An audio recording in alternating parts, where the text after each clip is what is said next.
10 segundos não começar, eu. Aí. Boa noite, irmãos. Vamos prosseguir com o nosso estudo do livro de Bruce Anstey, O Propósito das Provações. E vamos estar vendo aqui o segundo ponto, onde diz que as provações nos ajudam a conhecer melhor o Senhor.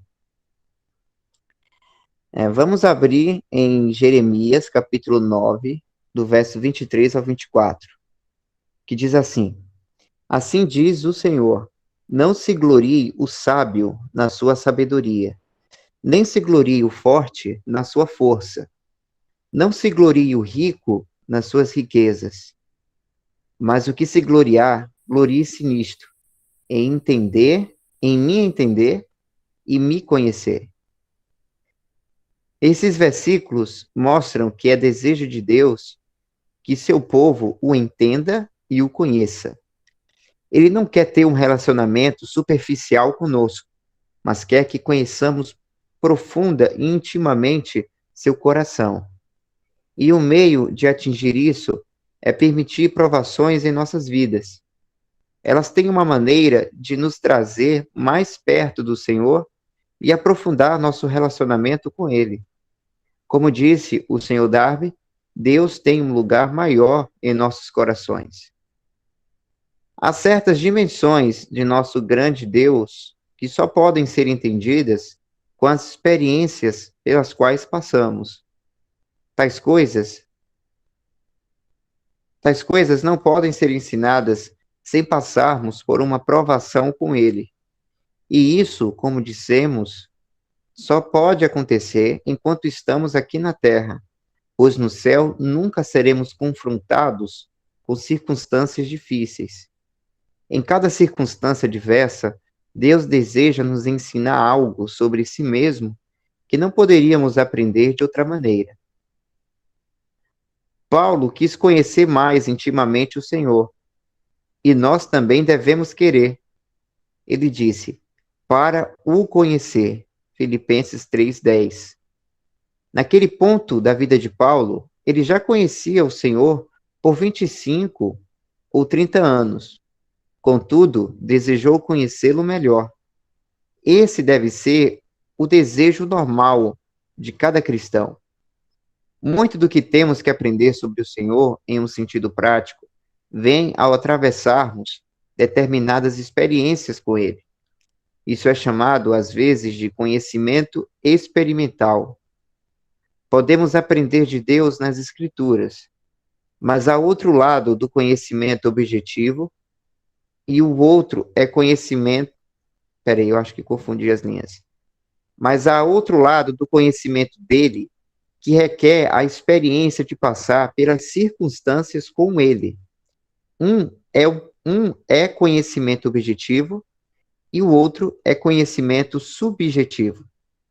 Eu gostaria de indicar alguns atributos de nosso Deus que entenderemos mais profundamente com as provações e as tribulações. Se até aqui algum irmão desejar comentar.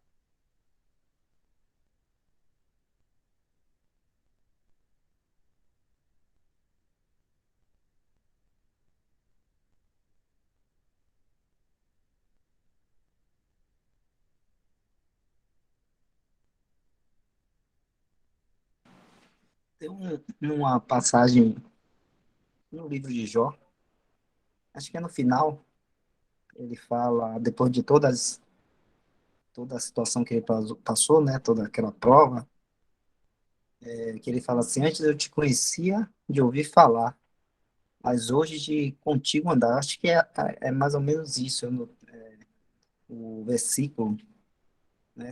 Se o irmão Michel puder achar aí, em Jó, né? Que ele fala: antes eu te conhecia de ouvir falar.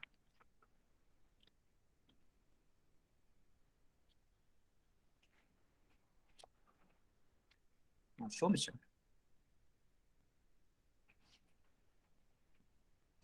Jó 42:5. 42, 5. 5. convida meus ouvidos a ouvir, mas agora te veem os meus olhos, né? Eu acho que acho que é isso mesmo. É porque está na minha mente, eu antes de conhecer, de ouvir falar, mas agora de contigo andar. Não sei se é por causa de algumas músicas evangélicas que canta isso, aí eu não sei. Mas é interessante que depois de toda essa aprovação que Jó passou, né, ele fala sobre isso, né? Mas agora te vejo os meus olhos, né? No sentido que ele está falando de te ver os meus olhos, é o sentido de que ele estava conhecendo realmente o Deus verdadeiro ali, né? Depois de toda a experiência que ele passou. A gente sabe que ninguém viu a Deus, ninguém pode ver a Deus. Mas ele fala aí que veio, né? Aí, então, é esse sentido que ele está falando, ver no sentido de ter essa experiência de conhecer a Deus, né? E assim poder ver o poder dele, ver o amor dele, ver a graça dele, ver a justiça dele, todos esses atributos de Deus, né? Com as provas, Jó pode ter, vamos dizer assim, os sentidos aguçados, no caso do conhecimento, visão, de entender, né, esses atributos de Deus aí. Então, acho que isso é importante, né, nas provações, quando, ao final de tudo, nós teremos um conhecimento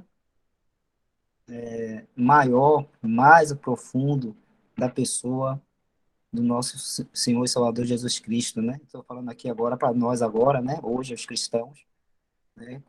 Depois de passarmos por todas as provas, a gente vai ter esse conhecimento mais profundo, mais íntimo, mais elevado do nosso Senhor Jesus Cristo, do que se apenas a gente ficasse só no início ali, né? Crer no Senhor Jesus, foi salvo, se ficar só naquilo, né? A gente não, se ficarmos só nisso, nós não teremos, né, esse conhecimento de andar com Cristo, né? Vamos dizer assim, do andar com Ele, conhecendo Ele, Ele nos conduzindo, Ele nos guardando, Ele nos preservando em meio às provas, em meio ao deserto que nós andamos aqui neste mundo, né?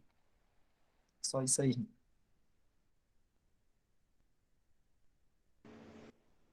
A tua versão aí, Wesley Almeida, revista atualizada, do jeito que você falou aí.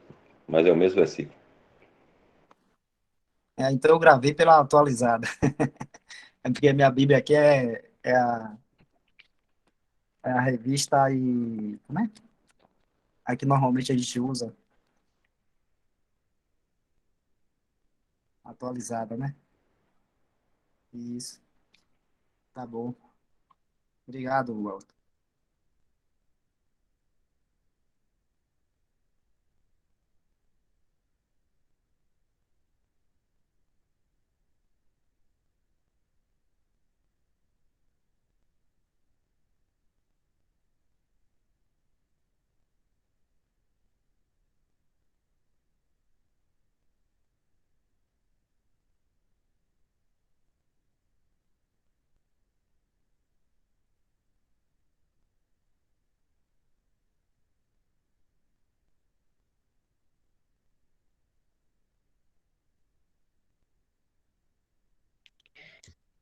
Então podemos continuar a leitura. Sobe mais um pouquinho, Dal, só para relembrar sobre o que são esses pontos.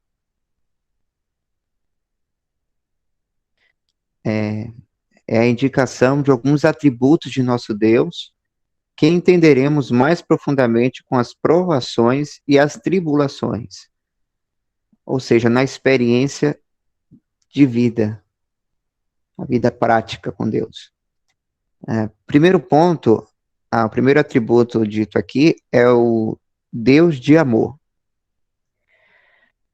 Em Romanos 5, do 3 ao 5, diz: E não somente isso, mas também nos gloriamos nas tribulações, sabendo que a tribulação produz a paciência, ou a perseverança, e a paciência, ou a perseverança, a experiência, e a experiência, a esperança. E a esperança não traz confusão, porquanto o amor de Deus está derramado em nossos corações pelo Espírito Santo que nos foi dado. Esses versículos mostram que Deus usa tribulações ou provações para nos ensinar seu amor. Ao passar por tais experiências, o amor de Deus é derramado em nossos corações pelo Espírito Santo, por meio do qual aprendemos seu amor mais profundamente. Você começa no caminho cristão conhecendo que o Senhor o ama, mas à medida que você prossegue e anda com Ele, por meio dos cuidados e das provações desta vida, entende que Ele o ama muito mais do que imaginava. Uma irmã mais velha apropriadamente disse: Eu sabia que Ele me amava quando me salvou, mas eu não sabia que Ele me amava tanto. Um grande resultado das experiências que passamos é que o Senhor Jesus se torna mais precioso para nós. Isso foi a que Pedro se referiu quando disse: Agora importa, sendo necessário, que estejais por um pouco contristados com várias tentações, para que a prova da vossa fé, muito mais preciosa do que o ouro que perece e é provado pelo fogo, se ache em louvor e honra e glória na revelação de Jesus Cristo. Então ele adicionou: ao qual, não havendo visto, amais. Isso está em 1 Pedro, capítulo do 6 ao 8. Conhecer o amor de Deus enquanto passamos por provações amplia as afeições do nosso coração por Ele, e o Senhor Jesus torna-se mais precioso para nós.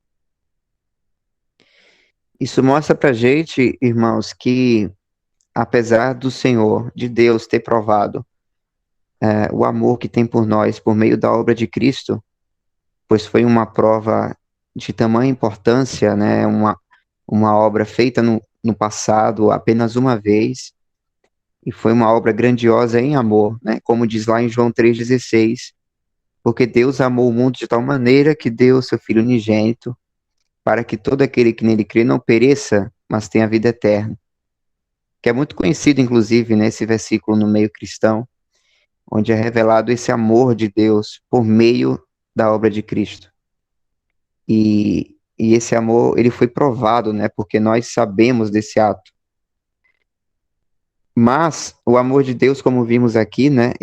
A gente prova diariamente por meio da vida prática cristã.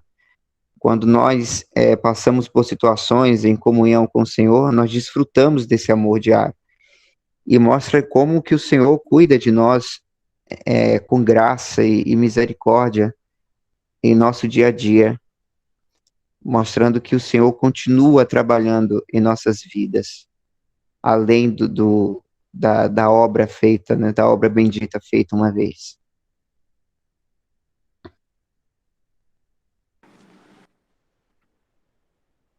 A, a última linha aí do último parágrafo lido aí fala assim, amplia as afeições. Conhecer o amor de Deus enquanto passamos por provações, amplia as afeições do nosso coração por Ele. E o Senhor Jesus torna-se mais precioso para nós. É importante essa questão dessa afeição que é, vamos dizer assim, que cresce cada vez mais pelo nosso Senhor Jesus Cristo. Isso é importante porque esse amor, essa afeição, que é uma resposta ao amor que veio primeiro, a afeição dele por nós que veio primeiro, em resposta a esse amor, e essa afeição que ele teve por nós primeiro, nós, ampliando essa afeição que temos por ele, podemos, assim, caminhar em graça, né, cumprindo todos os desígnios, os mandamentos, né, que ele tem para nós, né? Não porque por isso que fala lá, quando se fala da lei, né, que a letra mata, né, porque a gente sabe que a lei ela era dura, porque se não cumprisse vinha a pena, né, severa e tudo mais. Mas hoje, quando nós andamos na graça, né, a gente cumpre os mandamentos de Cristo, a lei da liberdade, né, que abrange também muitas coisas da lei, né, do Antigo Testamento, claro, abrange muitas coisas. A gente cumpre por graça, né, e quando essa afeição que temos pelo Senhor Jesus, ela é ampliada, como o irmão está falando aí. Aí eu queria só ler com os irmãos, que eu lembrei aqui, Efésios capítulo 1, versos 17 e 18, para a gente entender assim como é importante essa questão disso aí que ele está falando, né? Efésios capítulo 1, 17 e 18. Aí ele fala assim, ó, para que o Deus de nosso Senhor Jesus Cristo, o Pai da glória, vos dê em seu conhecimento o espírito de sabedoria e de revelação, tendo iluminado os olhos do vosso entendimento, para que saibais qual seja a esperança da sua vocação e quais a riqueza da glória da sua herança nos santos. Ó, se o irmão Michel puder botar aí outra tradução, a gente vai ver aqui, tendo iluminado os olhos do vosso entendimento, algumas versões traz, tendo iluminado os olhos do vosso coração. Aí, ó, passou um aí. Sendo iluminados os olhos do vosso coração, então algumas traduções traz isso, e não entendimento, mas sim coração. Por quê? Porque quando se fala de coração, está se falando dessa questão do afeto, né? Dessa questão mais profunda que, não é, que vai além do simplesmente do racional, vai também na questão do amor e do afeto, que é o que está sendo falado ali nas duas linhas finais ali do texto que foi lido, né? Então, tendo iluminado os olhos do vosso coração, para que saibais qual seja a esperança da sua vocação, quais a riqueza da glória da sua herança nos santos. Então, esse conhecimento da pessoa do nosso Senhor Jesus Cristo vai produzir, né, essa iluminação assim, do, dos olhos do vosso coração, né? Ou seja, uma afeição maior pelo Senhor Jesus. E, consequentemente, com uma afeição maior, você vai estar cumprindo, né, as suas ordenanças, os seus mandamentos, mandar conforme, né, aquela pessoa que você tem um afeto, que você tem um amor, um carinho, uma admiração, né? Vamos falar assim, admiração, né? Porque quando a gente admira, né, essa pessoa do Senhor Jesus, nós aí a gente quer imitar, né? A gente quer imitar pela admiração. Isso acontece até naturalmente entre os homens, né? Os homens admiram, você vê aí que as pessoas quando admiram um determinado cantor, um artista e tal, tem gente que até vai imitando até a aparência daquela pessoa que ele admira, vamos dizer assim. Mas no nosso caso, né, a nossa admiração pelo Senhor também vai nos levar à imitação do Senhor Jesus Cristo nas coisas práticas, né, que eu estou falando aqui da vida, né, no andar, no caminhar, né? Então é importante essa questão do afeto nisso aí, né? Nisso aí que está sendo falado aí.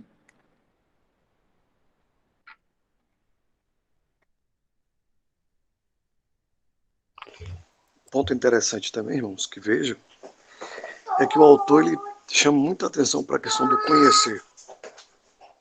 Ele fala de duas formas, o conhecimento objetivo e o conhecimento subjetivo. Ele percebe que o objetivo é as escrituras, né? O subjetivo são as experiências, as tribulações, as provações. E para ter esse conhecimento subjetivo, eu não posso abrir mão do objetivo, que são as escrituras. Ao conhecer o Senhor pelas escrituras, vai ficar mais fácil conhecê-lo de forma do conhecimento subjetivo, nas provações, nas tribulações. Então é importante refletir sobre esse ponto. E que, infelizmente, né, na cristandade, perdeu-se muito a questão do conhecimento objetivo. A maioria de nós, né, passamos por isso. E muitos, por muito tempo, estiveram, né, na igreja, mas sem conhecer o Senhor, sem conhecer. Porque a maior parte do tempo é louvores, é corinhos, é uma série de outras coisas, e menos a palavra. Então isso fica uma deficiência muito grande, né, nessa experiência, né, nesse conhecimento. É importante saber para que a gente possa buscar mais ainda esse conhecimento objetivo. E graças ao Senhor, né, Ele tem nos ajudado para estarmos sempre, né, como Maria, né, aos pés, né, do Senhor, para aprendermos mais, para conhecermos mais dele. Porque está nas Escrituras, lá, tem tudo lá, lá está o retrato, né, é a foto, né, do Senhor. Tem tudo sobre ele, de Gênesis a Apocalipse. Então, que possamos cada vez mais buscar esse conhecimento objetivo, né, de saber detalhes de tudo acerca do nosso Senhor. E com certeza vai ficar mais fácil o conhecimento subjetivo. Porque nós vamos, a partir de então, ver o Senhor em todas as circunstâncias das nossas vidas. Se não tem um conhecimento objetivo pleno, vamos perder no subjetivo, né? Quando acontecem tribulações e problemas, passamos muitas vezes a culpar o mundo, a culpar o sistema político, a Satanás, a nós mesmos, e deixamos de glorificar ao Senhor, e deixamos de ver o Senhor naquela circunstância. E com certeza Ele está em todas as circunstâncias das nossas vidas. O próprio Senhor fala, se vós que sois maus, sabeis dar boas coisas aos vossos filhos, e Deus, e o Pai dos Espíritos.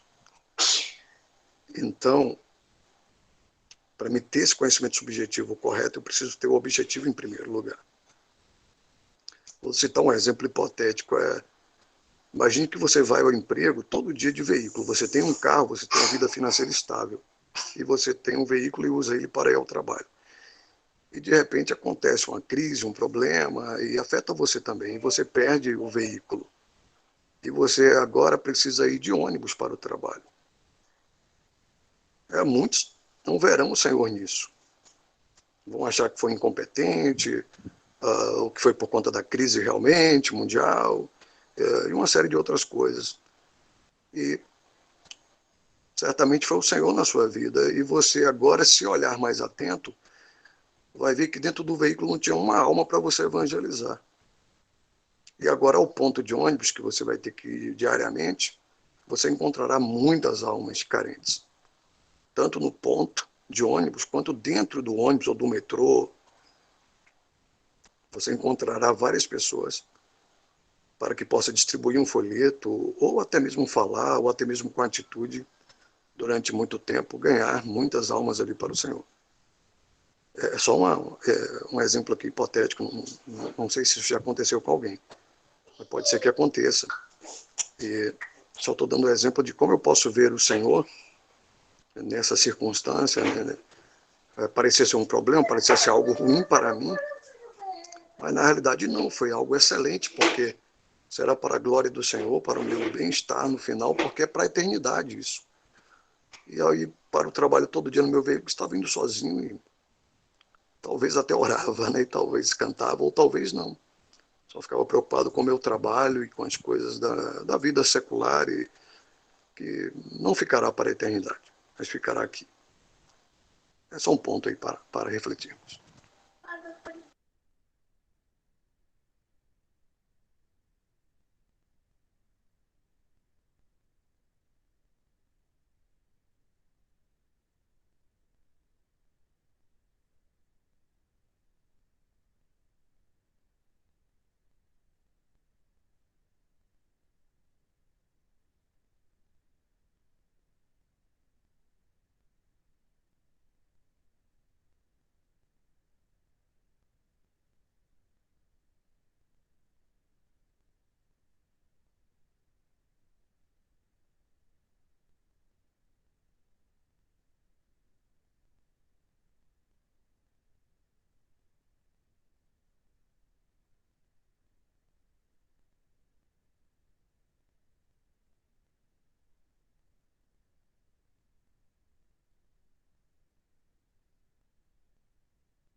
Então a gente pode então partir para o próxima característica, que é o Deus de toda graça. Em 1 Pedro 5, verso 10, diz: E o Deus de toda graça, que em Cristo Jesus vos chamou à sua eterna glória, depois de haverdes padecido um pouco, Ele mesmo vos aperfeiçoará, confirmará, fortificará e fortalecerá. Aqui vemos que, com o sofrimento das provações, somos trazidos ao conhecimento de Deus como o Deus de toda graça. Graça, como você sabe, é favor imerecido para nós. Isso é do que ele nos supre enquanto andamos no caminho da fé. Ele nos dá um suprimento especial de graça enquanto andamos no caminho da fé. Ele nos dá um suprimento especial de graça a cada um dos seus para as circunstâncias específicas nas quais estão, de modo que nelas possam glorificar a Ele. E Deus é poderoso para fazer abundar em vós toda graça, como diz em 2 Coríntios, capítulo 9, verso 8. Em seu folheto, Os 10 Apontamentos da Vida, Laura Snow fala desse suprimento especial de graça como um vaso do óleo santo que o Senhor dá a cada filho de Deus para que possa utilizar nas circunstâncias difíceis da vida. Ela disse que a dor aguda passará na medida em que virmos o Senhor em todas as coisas. Que Deus gracioso nós temos! Ele dá graça que nos ajuda em tempo de necessidade, que nos permite passar pelas coisas difíceis da vida. Sua sabedoria ordena circunstâncias em nossa vida, de modo que venhamos a conhecê-lo como o Deus de toda graça. Isso é algo que não poderemos aprender no céu, porque nunca nos encontraremos em circunstâncias difíceis lá. É aqui, neste mundo, que aprendemos sobre a grandeza de nosso Deus nesse aspecto.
As irmãs, como é que estão aí?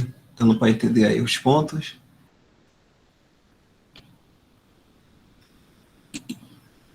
Tá tudo tranquilo aí? Se quiser voltar alguma coisa, pode falar.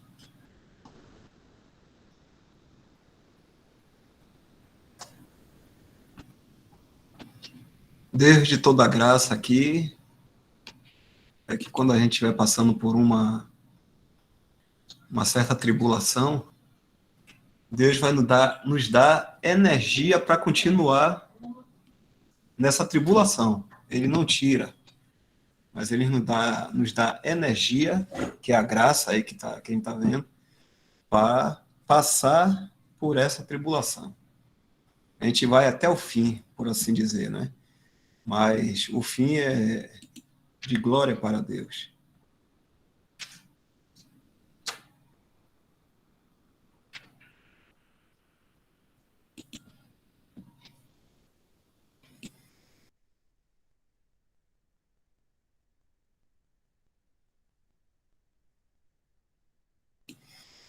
Muitas vezes a gente, quando se encontra em uma situação assim de aflição, a gente tende a orar normalmente e até pedir oração aos irmãos por aquilo que a gente estiver passando.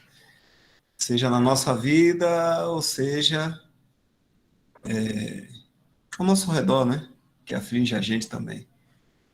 Mas até mesmo nessa questão da oração, a gente deve entender que a vontade de Deus pode ser que a gente continue passando por aquilo, aquela aflição ali, mas de uma forma que a gente vá glorificar Ele. Nisso que a gente estiver passando. Então a gente não deve agir como muitas pessoas que acham que orar vai mudar o curso daquilo. Só muda se for o objetivo de Deus mudar.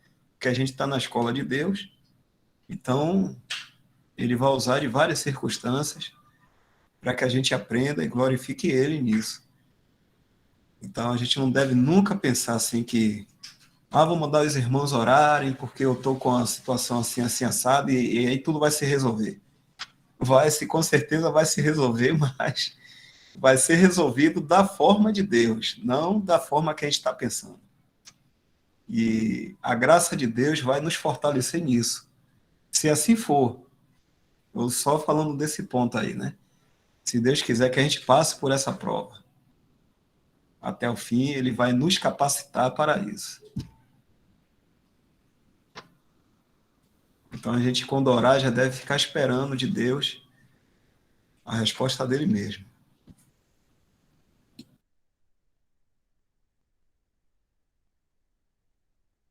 Isso tem relação com 2 Coríntios 12, né, Dal? Quando o apóstolo Paulo pediu para tirar o espinho da carne dele, e, e aí o Senhor diz, a minha graça te basta.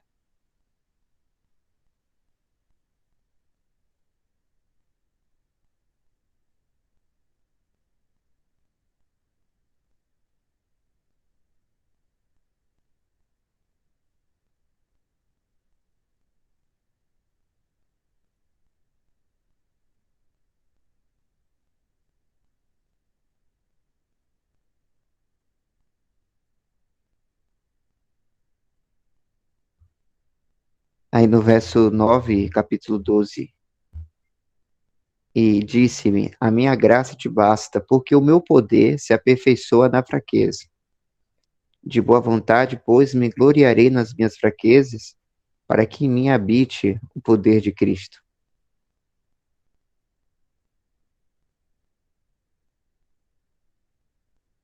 Pelo que, desce mais aí, Del, por favor. Pelo que sinto prazer nas fraquezas, nas injúrias, nas necessidades, nas perseguições, nas angústias, por amor de Cristo. Porque quando estou fraco, então sou forte.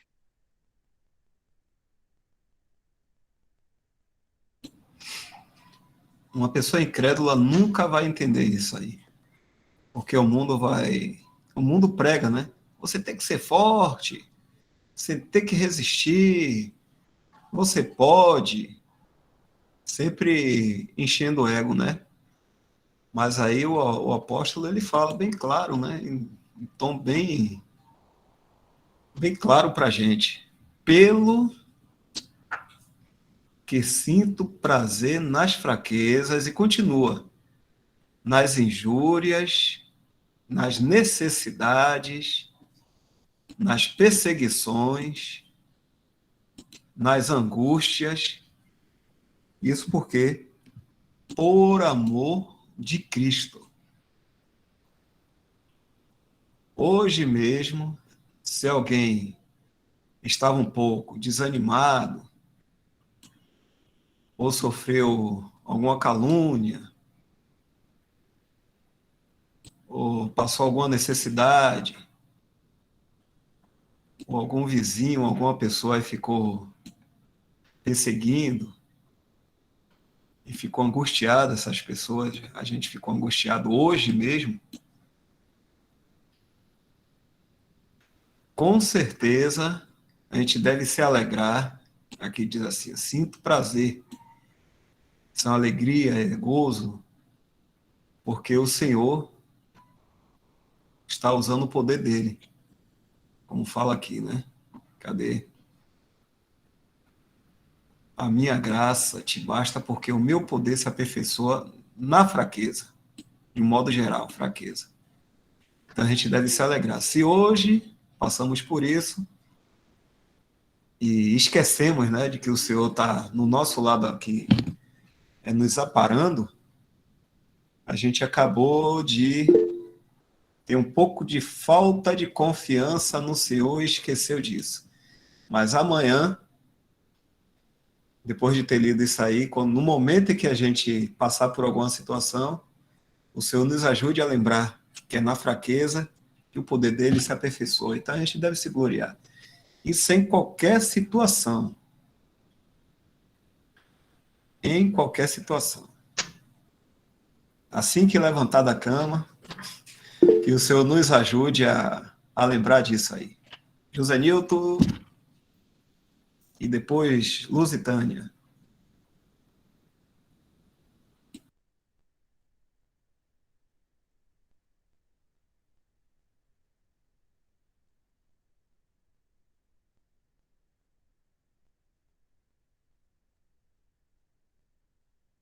Mandar, Aqui. Oi, Lusitânia. só vou fazer um comentário rapidinho. Hoje eu fiz um comentário sobre isso com a nossa irmã que está participando aí. Seja bem-vinda, minha irmã Nisa. E está passando momentos difíceis, mas falei para ela que o Senhor cuida de nós. E, inclusive, citei esse versículo para ela. Aí, quando eu vi o tema da reunião hoje, eu falei, convidei ela para participar. E eu sei que não é uma mera coincidência, é o cuidado do Senhor.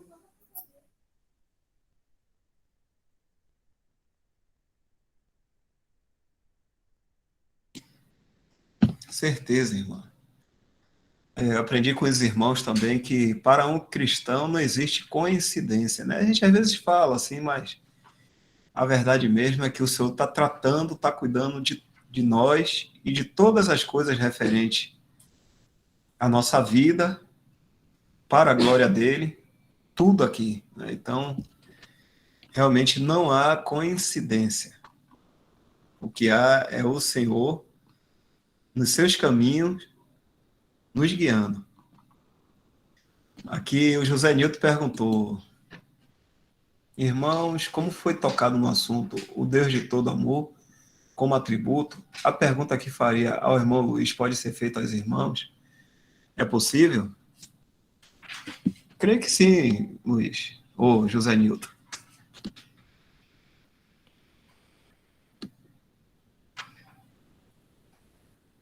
O irmão pergunta aqui: qual o amor reportado pelo irmão Bruce?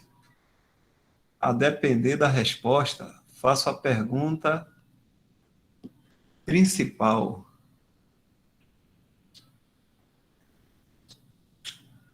Vou colocar aqui no texto de novo.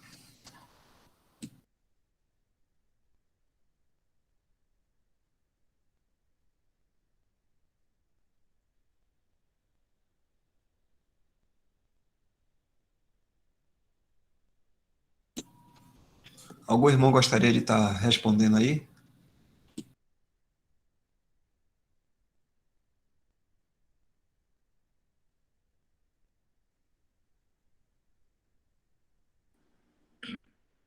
No versículo aí, fala assim, né? Nesse versículo aí de Romanos 5, 3 a 5, que está escrito aí no texto, o amor de Deus. Então, qual amor? O amor de Deus.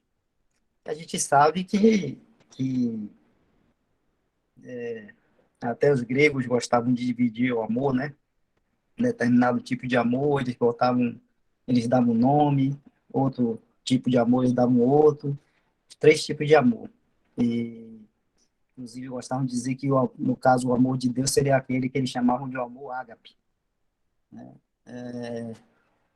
Mas me parece que nos textos hebraicos, na língua hebraica, não tem essa divisão. E quando está falando aí desse amor de Deus, né, está se referindo a esse amor que é um amor que vai muito além daqui de um amor que a gente possa ter de um esposo com a esposa, de uma mãe com o filho. É um amor muito maior, muito superior a esse daí, né? Que nós conhecemos aqui na nossa vida diária aí. Então, é o amor de Deus. Então, para conhecer esse amor, né? Nós vamos ter uma eternidade para estar conhecendo esse amor de Deus. E nesse assunto das provações que tá sendo tocado aí, que o irmão Bruce traz, é que a gente tem hoje a oportunidade de conhecer esse amor em situações, né, adversas que passamos por aqui neste mundo, né? Então, isso dá uma impressão maior ao nosso coração, ao nosso entendimento e ao nosso caminhar de fé, porque a gente está conhecendo esse amor em meio a provas, em meio a momentos muito difíceis que passamos aqui neste mundo. Então, eu creio que isso, né, só vai redundar em uma glória maior a Ele, a pessoa do nosso Deus, e ao Senhor Jesus Cristo. E pelo que a gente vê lá em Apocalipse, né, o nosso louvor e adoração será muito mais grandioso, né, e grandioso no sentido assim, não que nós tenhamos alguma coisa grandiosa para oferecer a Deus, mas no sentido de que nós vamos estar realmente louvando e adorando a Ele ali por aquilo que Ele é e pelo que Ele fez por nós, com entendimento e com conhecimento daquilo, da causa, vamos dizer assim, né? Com conhecimento de causa, né? Porque podemos desfrutar, né? Podemos conhecer este amor de Deus.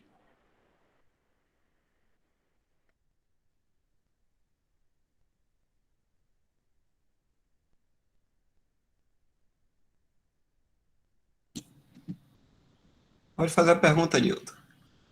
José Nilton Nunes Filho.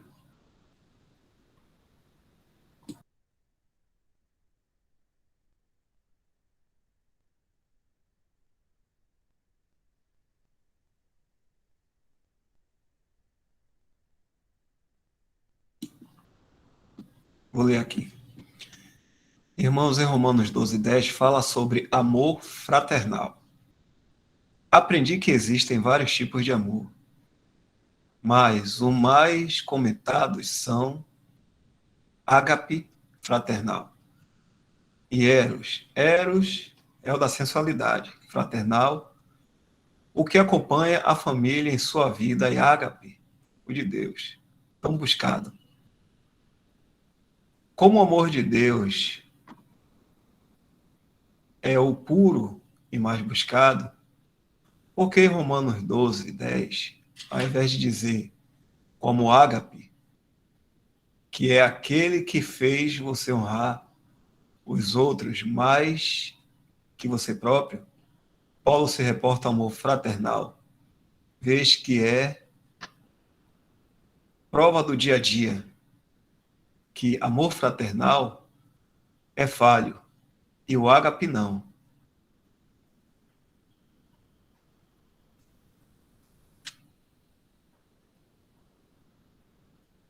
O irmão quiser continuar aí respondendo?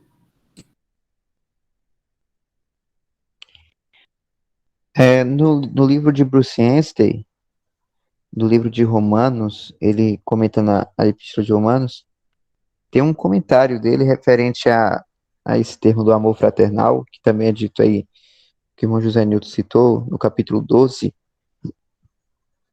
E, pelo que eu me lembro, ele comentou de que o amor fraternal significa um amor que envolve uma comunhão, uma intimidade, que aí é pedido para que nós, né, entre irmãos, tenhamos esse amor, e que é também esse amor ao qual também temos com Deus, né?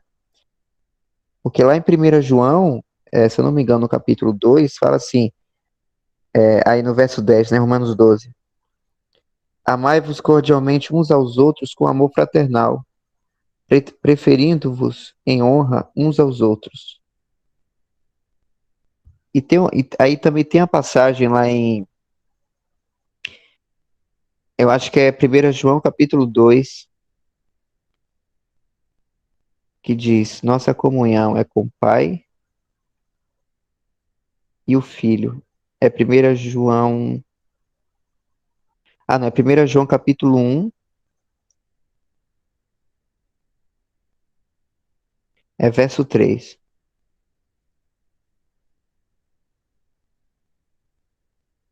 O que vimos e ouvimos, isso vos anunciamos, para que também tenhais comunhão conosco.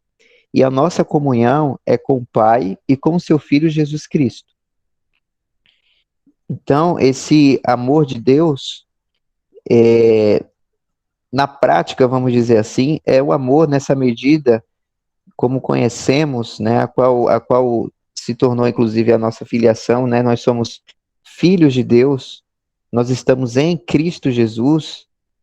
Então, o amor que o Pai tem ao Filho, a Cristo, também é na mesma medida a nós, pois estamos em Cristo, né, no mesmo lugar e aceitação que Cristo tem diante do Pai, é o nosso lugar também, em Cristo Jesus. Então, é um amor imensurável.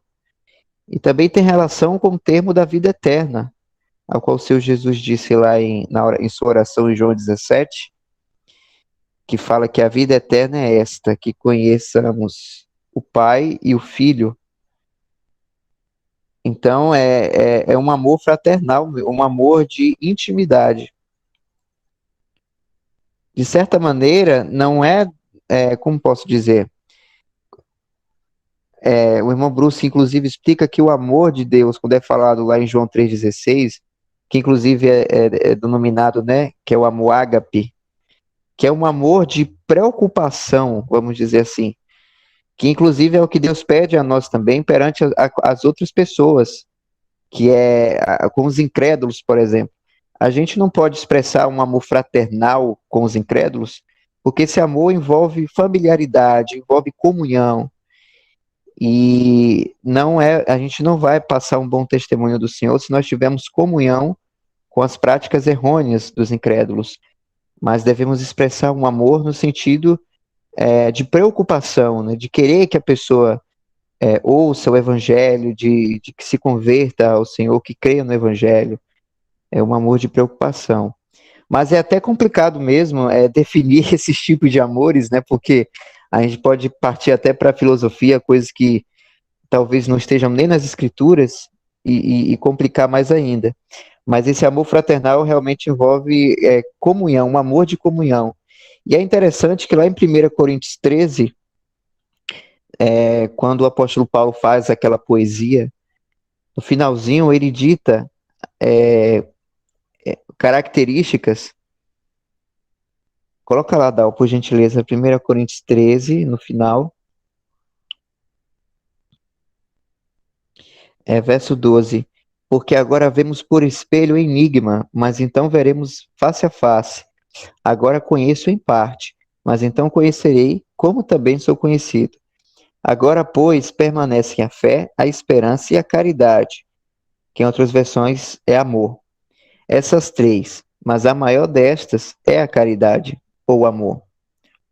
Porque, irmãos, o nosso relacionamento com o pai, com o filho, é baseado no amor. Nós fomos levados a esse relacionamento, nesse amor, né, de pai e filho, e de termos o Senhor como nosso Salvador, que provou o seu amor por nós, né, e continua provando em nossa vida prática, que é o nosso estudo de hoje. E aí é falado da fé, da esperança e do amor. Mas quando a gente estiver com o Senhor, né, morando eternamente com o Senhor, nós não precisaremos mais de fé, porque a gente vai estar vendo o Senhor face a face. A fé nós exercitamos aqui na terra. E a esperança também vai acabar o momento, é temporário, porque quando tudo tiver sido concretizado, quando nós vimos na prática o arrebatamento, a gente não vai ter mais esperança. E isso é bom no caso, porque quando a nossa esperança cessar, significa que tudo já aconteceu. Lembrando que o termo esperança na palavra de Deus não é como as pessoas aqui no mundo tratam, de que, eu tenho uma esperança que fulano vai se curar, e aí fulano morre. Ou seja, foi uma esperança que deu errado, né? Questão de chances. Só que esperança na palavra de Deus não tem a ver com chance se vai acontecer ou não. É porque vai acontecer, a gente só não sabe quando exatamente, mas sabemos que vai acontecer. Então, quando acontecer, essa esperança não vai ser mais necessária. Então a gente vê aí que a fé um dia vai acabar e a esperança também. Mas o amor, que Paulo fala aí, mas a maior destas é o amor, por quê? O amor é maior que a fé e a esperança? Porque não vai terminar. Por quê, irmãos? O nosso relacionamento com o pai e com o filho, nesta vida eterna que temos, e lembrando também que vida eterna, ela não está significando apenas para dizer que não vai ter tempo, que nunca vai cessar. É além disso. É aquilo que o Senhor falou, né? Que o Senhor definiu bem a vida eterna, a qual temos, que é de um relacionamento próximo com o pai e com o filho. E nesse relacionamento, irmãos, que temos com Deus, ela é eterna e ela é baseada no amor. E isso nunca vai cessar. E o que a gente está estudando hoje é para a gente perceber que mesmo aqui na Terra, embora a gente não está com o Senhor, né, em nossa morada, em nosso devido lugar, a gente pode desfrutar já desse amor que faz parte desse relacionamento. A gente já pode desfrutar. Mas para isso, para que a gente possa aperfeiçoar nessa afeição, desse amor a qual temos nesse relacionamento, é necessário obediência, é necessário dedicação ao Senhor. É necessário a nossa responsabilidade em conhecer objetivamente e, como o irmão Isaac falou, até para aproveitar também o nosso entendimento subjetivo, que tem a ver com as situações de nossas vidas que faz a gente conhecer a Deus. Uma situação que eu passe, exatamente, eu vou conhecer Deus de uma maneira que um outro irmão talvez não vá conhecer porque não passou pelo que eu passei, ou vice-versa.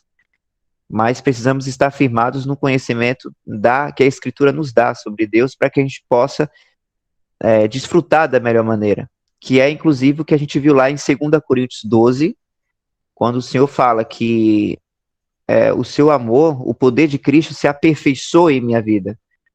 Esse aperfeiçoamento, para que possa ser aperfeiçoado, exige de nós isso, esse entendimento, essa dedicação. Então, é uma vida em prática. Não é isso, Dal? Coloca lá em 2 Coríntios 12 de novo.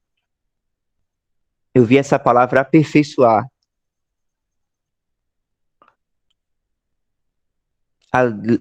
Ali, no verso 9.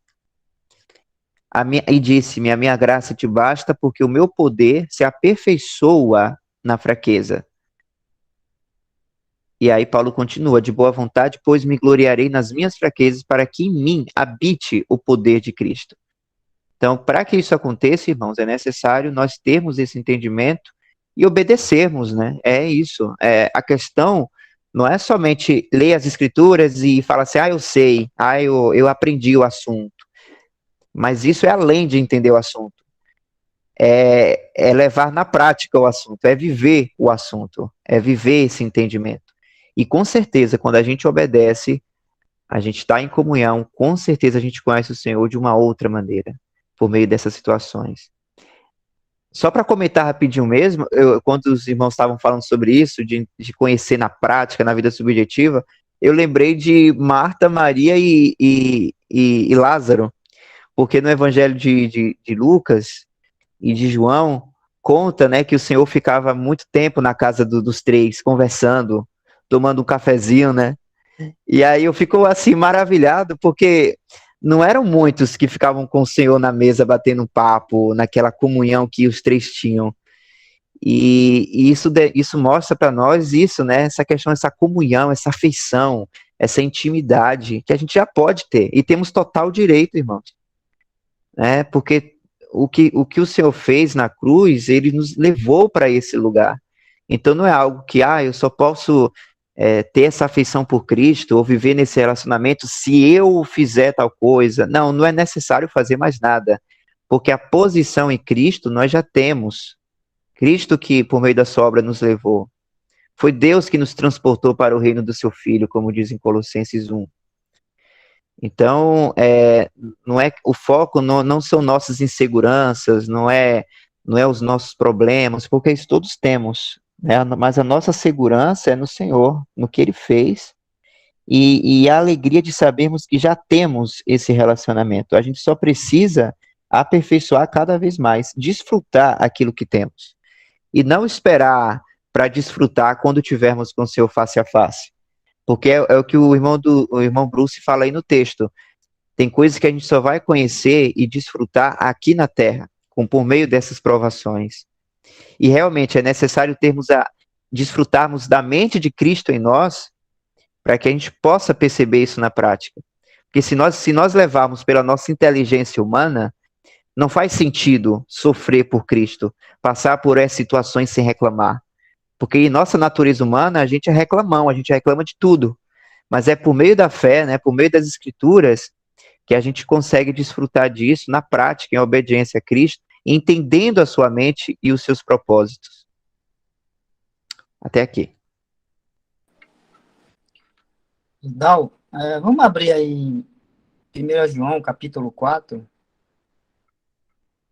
verso 19 ao 21.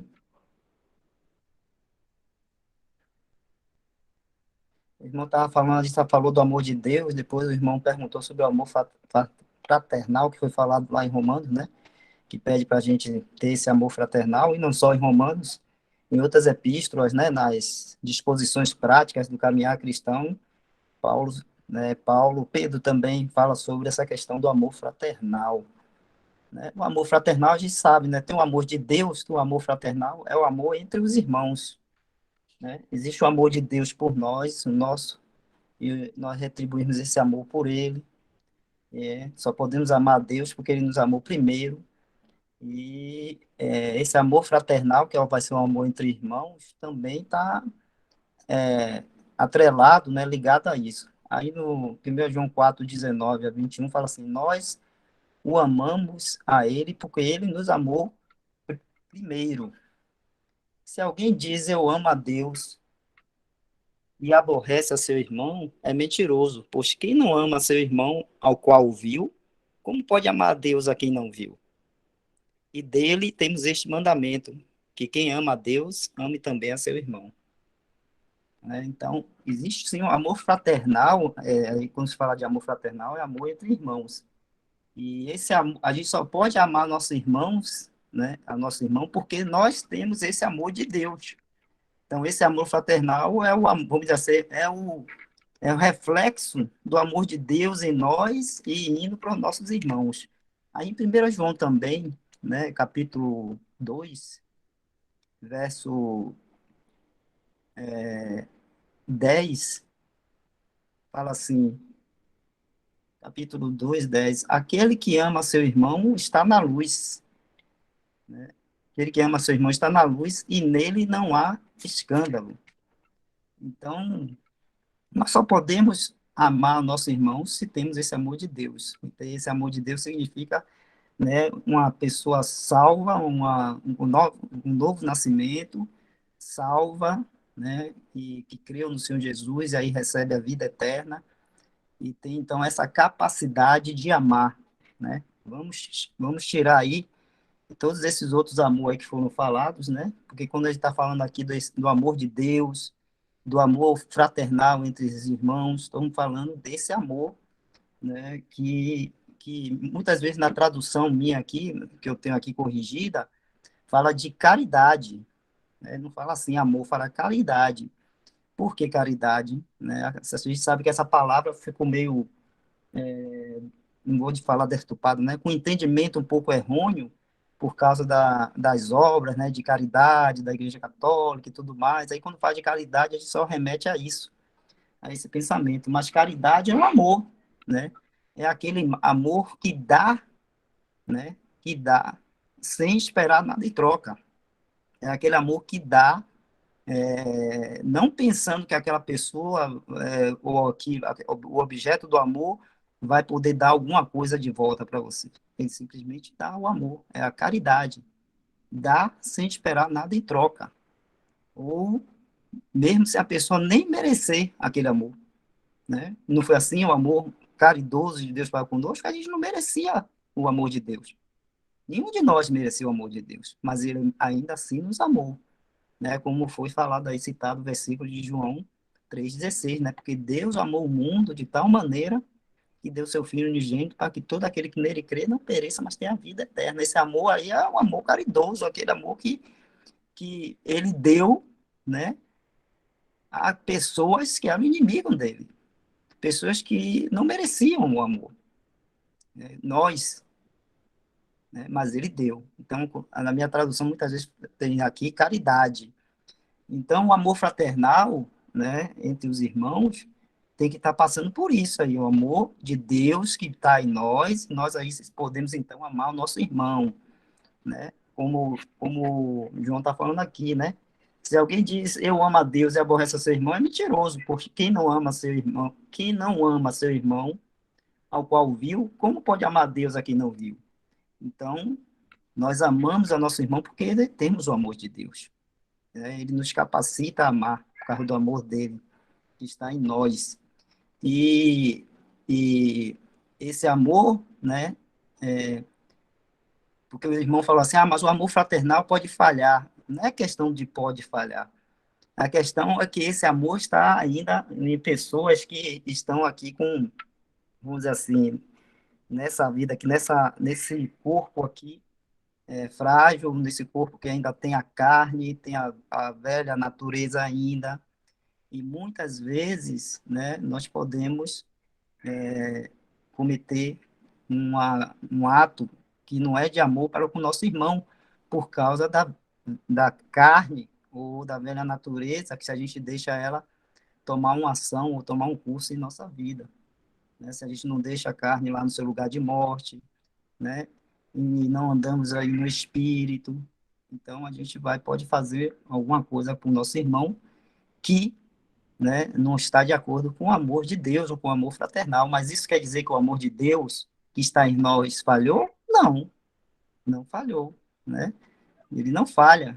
Esse amor é perfeito. Então, esse amor de Deus que está em nós devemos, então, estar permitindo, né, que ele, vamos dizer assim, alcance também os nossos irmãos. Então, se transformando assim no amor fraternal, no amor fraternal. Inclusive, o último versículo fala assim, ó, 21, né, do 4, 1 João 4, 21. E dele temos este mandamento, que quem ama a Deus, ame também seu irmão. Pô, mas o amor é um mandamento? É um mandamento, né? Então, meus irmãos, amor não é questão de sentimento. Tá vendo esse amor caridoso aí de Deus, que está em nós, que nós temos e temos assim capacidade de amar o nosso irmão?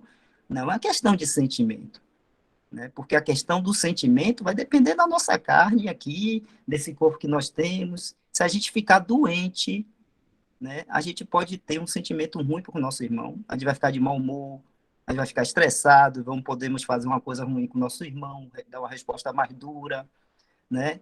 Uma doença que traga um comportamento diferenciado de humor nosso, né, pode fazer com que a gente tenha atos que não são muito amorosos para o nosso irmão. Mas isso é a carne aqui, esse corpo falho aqui, que vai estar se degradando e tudo mais, ou outras situações também, né?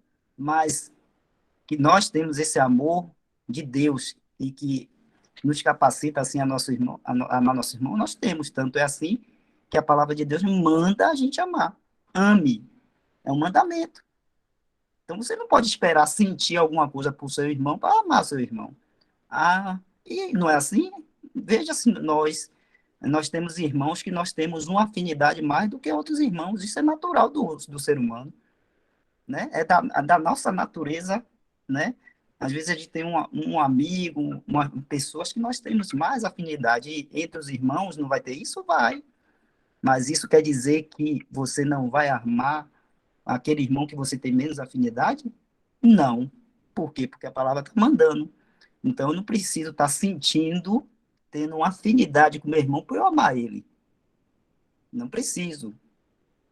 Eu preciso, sim, por fé, né, ser obediente à palavra de Deus e sendo capacitado por ele, porque ele já nos deu o seu amor e temos o Espírito Santo de Deus, então amar nosso irmão. Mesmo que, naturalmente, eu não tenha uma afinidade com ele. Não é irmão? É irmão, vamos amar. É um mandamento. Né? Então, a gente às vezes tem que parar também e deletar o que é muito ensinado no mundo sobre amor, que o que o mundo ensina sobre amor é esse amor romântico que tem por aí, de novela, de filmes, e outras coisas mais. Né? Não é esse o amor que é ensinado na palavra de Deus. Até mesmo do esposo para o marido, para a esposa, o amor que a palavra de Deus ensina não é esse amor romântico de Hollywood, de novela, né? E que o mundo tem ensinado, não. Não, não é esse, não. É o amor, é o mesmo amor. O amor que o esposo tem que ter pela sua esposa é o mesmo amor que o Senhor Jesus teve por nós, que somos a noiva dele. Não é assim que fala lá em Efésios? Maridos, amai as vossas esposas, assim como Cristo amou a igreja e deu a sua vida por ela. Então, se o marido for ficar esperando, né, um sentimento romântico e tudo mais, como ensina os filmes hollywoodianos e as novelas da Globo e outras coisas mais, né, para cumprir o mandamento que Paulo está falando ali, né, a maridos, amai vossas esposas. Se estiver esperando por isso, meu irmão, vai dar errado, né? Tem que ser por fé naquilo que a palavra de Deus diz. Ame, ame, e vai. Então tem que amar, né? E o amor se reproduz em coisas práticas. Dá sua vida por ela. Então, muitas vezes, esse dar a sua vida, viu, nas coisas práticas aí, é você, muitas vezes, renunciar a alguma coisa que você gosta muito, né? Pela sua esposa, pela sua família, e aí vai. Estou citando só esse exemplo aqui prático. Mas a gente estava falando do amor fraternal, então é um mandamento do Senhor. É um mandamento do Senhor. Amai. Então não espere sentimento. Ame por fé, né? E se não ama, se quer também um sentimento, vai e ore. Ame, mas ore, vai lá, ore o Senhor, coloque diante de Deus, peça a Ele ajuda, né? Mas ame, né? E aí o amor, ele vai se reproduzir em coisas práticas. Então, se você, né, tem a oportunidade de ajudar, tem a oportunidade de falar uma palavra boa para o seu irmão, se você tem a oportunidade de estar junto nas dificuldades dele, faça, né? E o amor vai se reproduzir nessas coisas práticas. Vai ser demonstrado nessas coisas práticas, que é o que a gente até aprende lá em Tiago, né? Só vou poder ver o amor do meu irmão, né, quando ver essas coisas práticas, né? Se ficar só no subjetivo, não vou ver amor nenhum. A gente não vê amor, é uma coisa abstrata. Mas ele se materializa nas coisas práticas, vamos dizer assim. Então, esse amor fraternal, que Paulo fala, que Pedro fala, que a palavra de Deus fala, repetindo, é o amor de Deus, né, refletido em nós, ou passando por nós e alcançando também os nossos irmãos. Esse é o amor fraternal que está falando aí. Só isso, irmãos. Aproveita aí, Wesley, se puder. A irmã Cíntia Damásio perguntou: esse irmão aí, são todas as pessoas ou os irmãos em Cristo? Em Cristo? Bem, nas epístolas, quando os apóstolos falam irmão, é irmão, irmão em Cristo, né? É até uma coisa assim que foi uma boa pergunta, assim, porque, né, já li muito, a gente lê aqui, principalmente nas epístolas de João, falando sobre isso, mas quando João está falando aí amar o seu irmão, está falando de amar o irmão, é o amor fraternal, é aquele irmão, aquela pessoa que tem a mesma fé que você, né? É a mesma fé, é o irmão. Os apóstolos não chamam de irmão aquele que é pagão, ou aquele que ainda não creu no Senhor Jesus. Aquele que não creu é um pagão, né, está no seu caminho lá perdido, não é irmão, porque não professa o nome do Senhor Jesus. E aí o que acontece? Mesmo que a pessoa seja um cristão professa só da boca para fora, mas se está professando o nome de Cristo, é irmão, então nós temos que amar, né? A gente tem que estar demonstrando esse amor. Mas, resumindo, né, esse irmão aí é de irmão realmente da fé. São irmãos da fé, que ela está falando aí. Que Paulo, que João, que eles, quando eles falam de irmão, estão falando desses irmãos aí.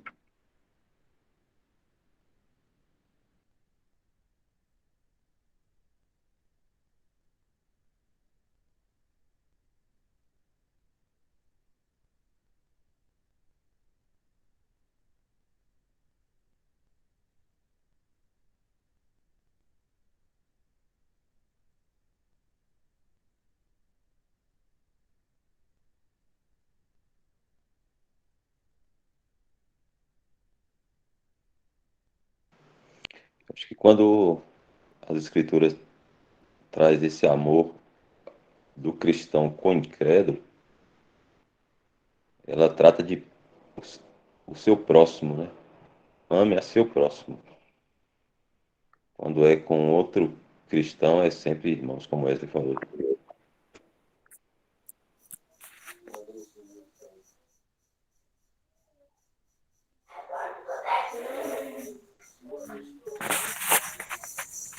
Olá, irmã Sheila, pode fazer a pergunta. Ô, irmão, eu queria fazer uma pergunta, o seguinte,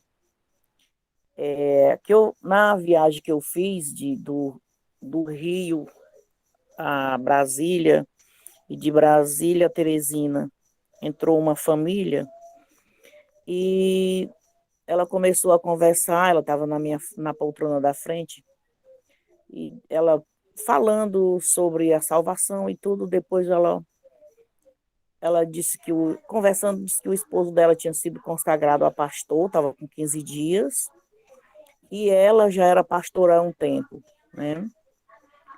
E teve um momento que eu notei que nenhum deles era uma família que vinha filho, uma bebezinha pequena e o esposo dela e ela, 4 pessoas. E eu notei depois, na viagem, que eles não tinham dinheiro nem para beber água, porque ela estava dando mamar um bebezinho de 3 meses.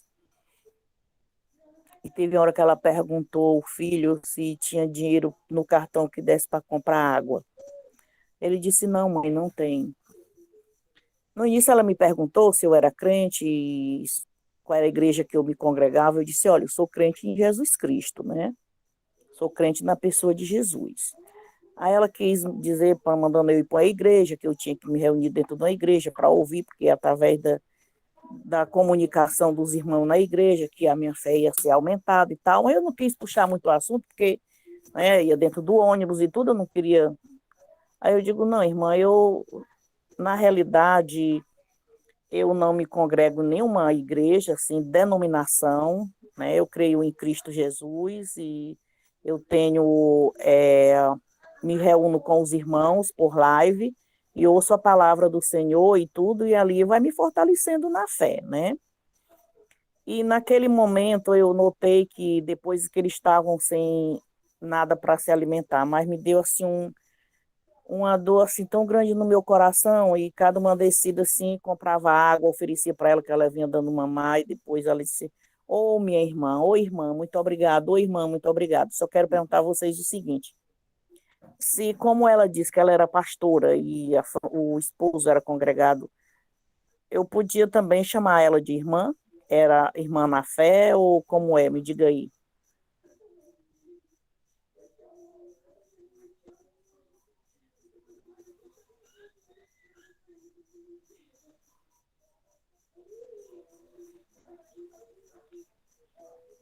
Alô?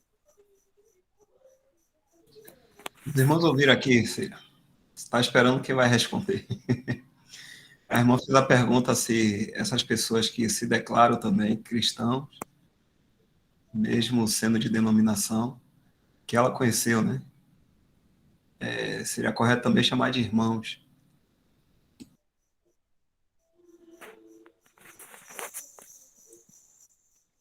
Sim, é correto chamar de irmão, né?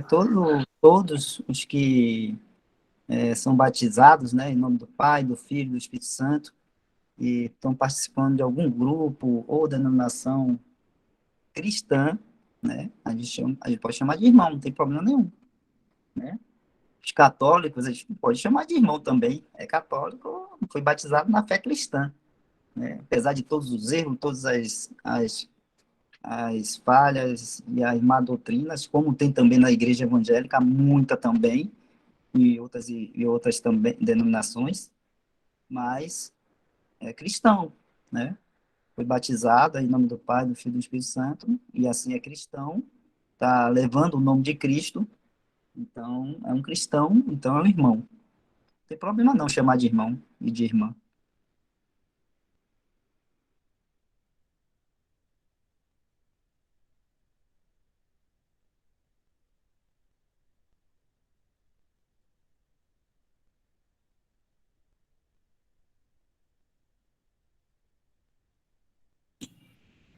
Ok, irmã Sheila, tudo certo? Entendeu aí?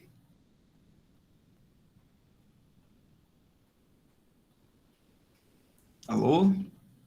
Seu microfone está desligado.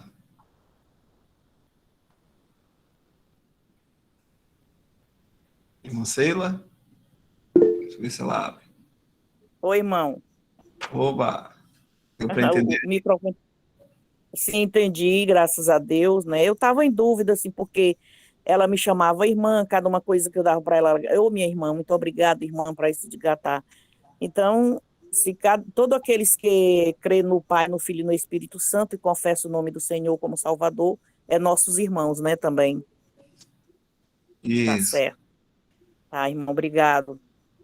Só não vá confundir testemunho de Jeová, espírita e mormos. Eu sei, eu Esses aí, sei, esses apesar de aí. usar a Bíblia, esses aí não tem nada a ver com a fé cristã. Esses, Ao esses aí eu contrário. já conheço. Esses aí eu já conheço. Pois tá, irmão, obrigado aí pelo entendimento. Muito obrigado. Tá certo, irmã. São 9h45. Bem, então a gente... São 6 tópicos, né? Na verdade, aqui são... Como é que o irmão fala? Aqui, atribuições de Deus aqui, né? Só que a gente leu até o segundo. O Deus de amor e o Deus de toda graça. Se os irmãos puderem lembrar, na próxima vez, tem agora o Deus de toda consolação, o Deus de misericórdia, o Deus de paz, o Deus da esperança. E aí finaliza essa parte aqui. Os irmãos puderem gravar isso aí, vai ser bom. Então, vamos estar encerrando aqui por hoje.